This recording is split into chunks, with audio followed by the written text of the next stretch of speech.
Hi, and welcome to another episode of Geek Speak 2.0. I'm your host, Chris Pedron, and let's jump straight into the news today for Monday the 11th of April. And first bit of news, Doctor Strange is getting a trailer tomorrow.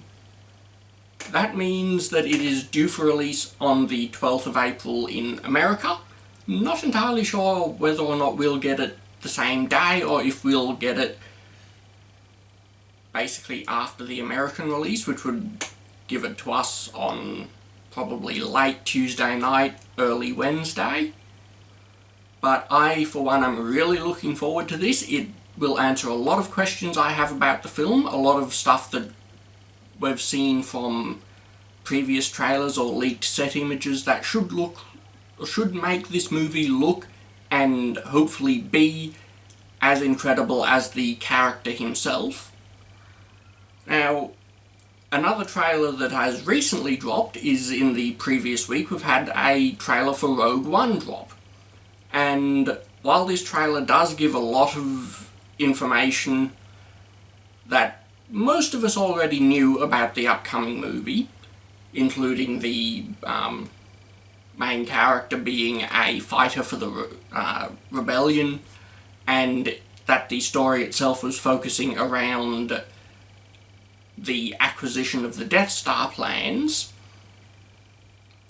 it has sort of fleshed out the world a bit more, fleshed out a couple of the characters a bit more. It's shown that the main character has a very rebellious attitude, and is actually something I'm really looking forward to even more now that I've seen the trailer. And the only negative I have to say about the movie, and it's been something I've said since they announced the basic storyline for this movie, is that it's rewriting yet more of the extended universe, or what was the extended universe of the Star Wars movies and the Star Wars books and comics and games, by basically it's erasing the story of the game Dark Forces 1, which was one of my favourites, and basically told the story of a group of mercenaries stealing the Death Star plans. Now, the last bit of small news that we have is that the Justice League movie, that is due out in 2017, or late 2017, I think. I should have probably checked that. Is supposedly going to have a very different feel to the Batman vs Superman movie, which is currently in cinemas. Now, there's a lot of talk about why this is. A lot of Warner Brothers people are saying that it is simply because they always planned to have that different feel, that kind of lighter tone to it, whereas a lot of critics and other people in the industry are saying it's because of the overwhelmingly negative reaction that Batman vs Superman got, and possibly due to the fact that as it's standing, it is looking to take a global gross of less than $1 billion at the box office, which really, to make up the same profit as, say, Avengers Age of Ultron, it would need to gross about $1.15 billion, and it won't.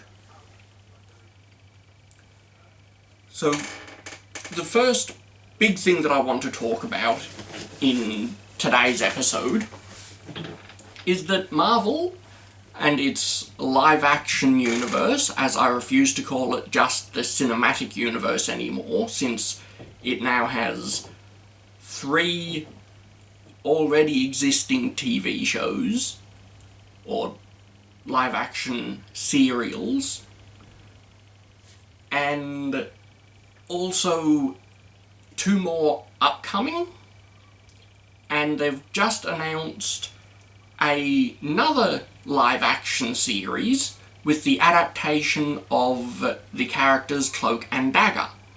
Now, this series is set to be on Freeform, which is formerly the ABC Family Network, and as such it is probably going to be aimed at more of a young adult audience than something like, say, Jessica Jones or Daredevil, which have both been fairly adult-oriented, not entirely due to their simple nature, but the content that they have as well.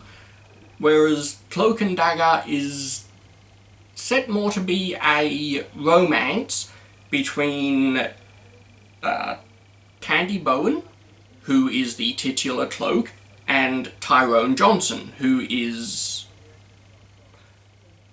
I've got that back to front. Tandy Bowen is Dagger, due to her ability to generate and project daggers made of light energy, and Tyrone Johnson is Cloak, due to his ability to basically project a cloak of darkness and absorb things into it.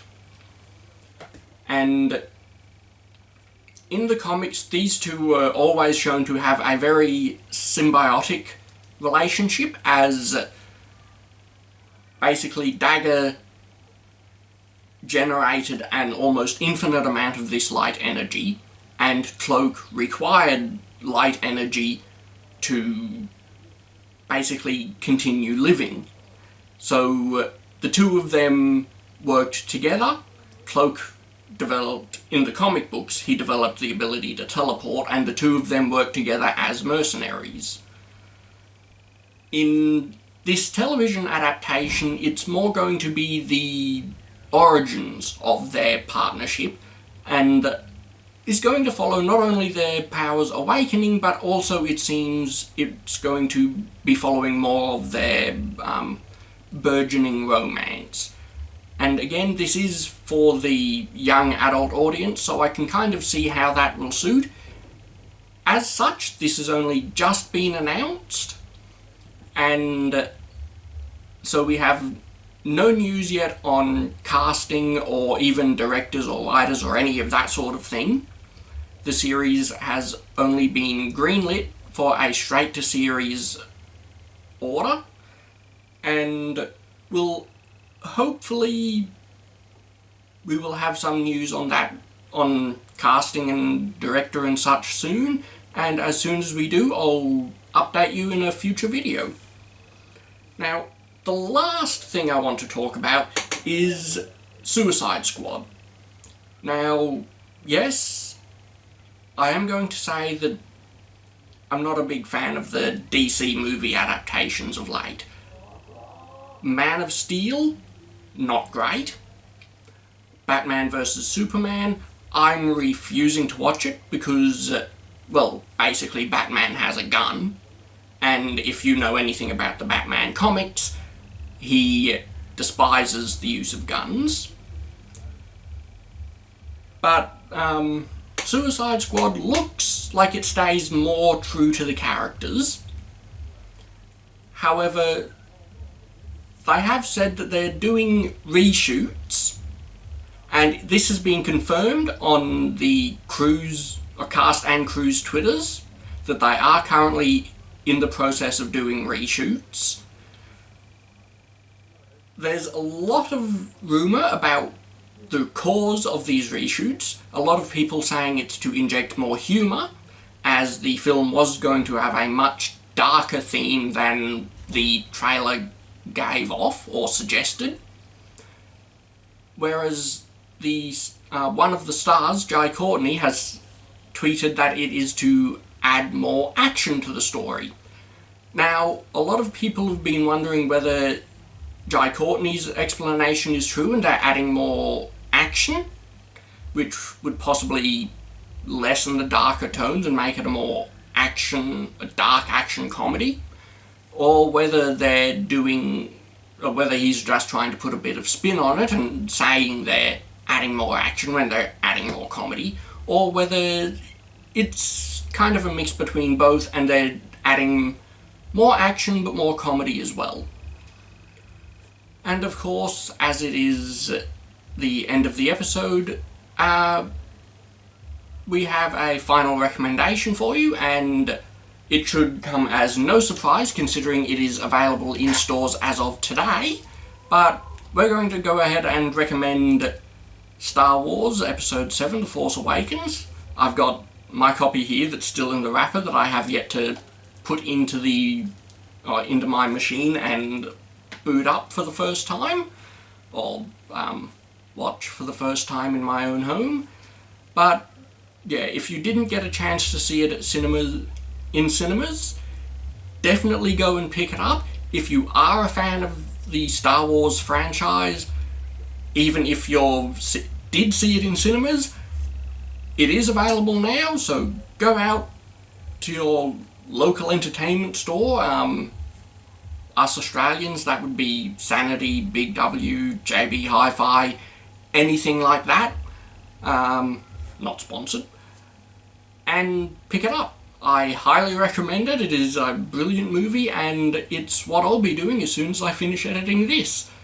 So, as usual, if you've got any questions, comments, anything you want us to talk about, drop it in the comments below, or you can contact us on our Facebook or Twitter pages, which will be linked in the description below as well. And until next week, goodbye and have a good week.